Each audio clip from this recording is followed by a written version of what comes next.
The Three Bears and Goldilocks. Bears are very clever creatures.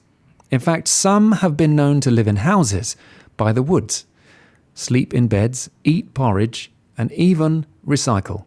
Yes, bears care about the planet, just like you and me.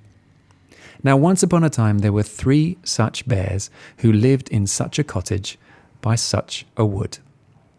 It was a glorious spring day, and the 3 bears in this story had decided to go for a stroll while their porridge cooled down.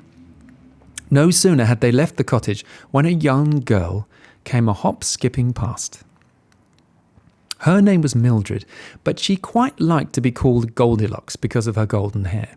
Of course, no one actually called her that because everyone agreed that it was a silly name, and Mildred was much nicer. But as you shall find out, a silly name suited Mildred quite well. Now, Mildred saw that the cottage door was open and looked inside. But it didn't stop there because Mildred then decided to push the door wide open and walk right in. Unbelievable. Yes, believe it or not, Mildred Thorogood, for that was her name, walked into that stranger's house uninvited. Why? I'll tell you why, because in case you hadn't worked it out already, young Mildred had no manners. None at all. I mean, would you ever go into someone else's house uninvited? I would hope not. But Mildred wasn't like you and me and saw absolutely nothing wrong in going for a wander where she didn't belong. There on the table were 3 bowls of porridge.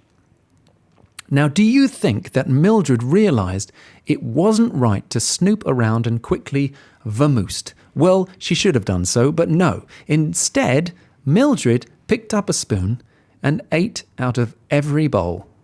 She decided that one of the bowls was just right and ate it up. All of it. Every single last drop of delicious porridge ended up in her tummy. Then she did a huge burp and thought she might like to sit down. Now, the first chair she sat in broke. It broke in 2 because of her bottom being too big for the chair. But there were 2 other chairs, so she chose the one that looked a better size and sat down. It was very comfy. Just right, Mildred said to herself, rubbing her full tummy. Now, being a most disagreeable child, Mildred then decided it would be a splendid idea to walk around the house. Well, at this stage, you probably won't be surprised that without a moment of consideration, off she went, clumping up the stairs in her muddy shoes. There were 3 beds upstairs, and Mildred decided it would be hilarious fun to bounce on them with her shoes on.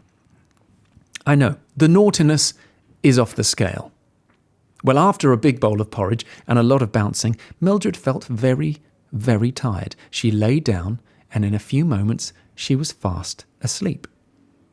In case you were wondering, she was in the middle-sized bed. Not that it makes a difference, because none of the beds were hers, and she shouldn't have been there in the first place.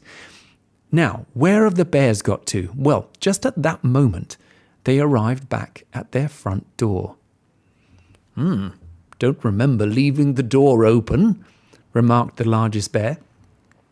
The 3 bears walked into their house and stared in shock at their kitchen table. One of the bowls was completely empty, and there was a porridgey spoon that had been licked clean. "What's going on?" asked the largest bear. "You left the door open.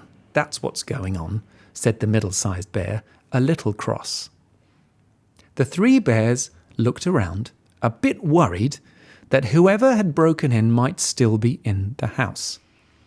Then the smallest bear pointed at the broken chair. "Someone's trashed the furniture, look." "Well," said the largest bear, "this is rather upsetting." "I know," said the middle-sized bear, very confused. "But who would do such a thing?" "Well, of course, we know exactly who would do such a thing. A cheeky little brat called Mildred Thorogood. That's who." "We should go upstairs and check the bedrooms," said the largest bear. And that is exactly what they did. Now, the smallest bear went to the first bedroom and found that the sheets were covered in dirt and mud. "Someone's been jumping up and down on my bed with their shoes on," they shouted. The largest bear went to his bedroom and saw the same thing and shouted out, "Same!" Meanwhile, the middle-sized bear stood in the bedroom staring down at a golden-haired little girl lying fast asleep in the bed. In case you were wondering, yes, she still had her shoes on. The three bears stood and watched Meredith fast asleep. They guessed that this was probably the same person who had eaten their porridge and broken their chair, and they were wondering what to do about it when Mildred woke up. What a shock she had seeing three brown bears looming over her. Her eyes were as wide as saucers, and she yelped like a little puppy, leapt out of bed, ran down the stairs, through the kitchen, and out into the woods, screaming her little golden head off. Well, the three bears never did find out who that little girl was, despite giving a very clear description to the local police. They were just glad she was gone and very happy never to see her again. They never left the house without double-locking the front door after that, and they stayed very wary of naughty little girls and boys, which is probably a good idea. I do wonder if Mildred Goldilocks Thorogood learned her lesson that day. Perhaps she became a little more thoughtful after that triple scary bear moment. Or are some children just bad through and through? I hope not. What do you think?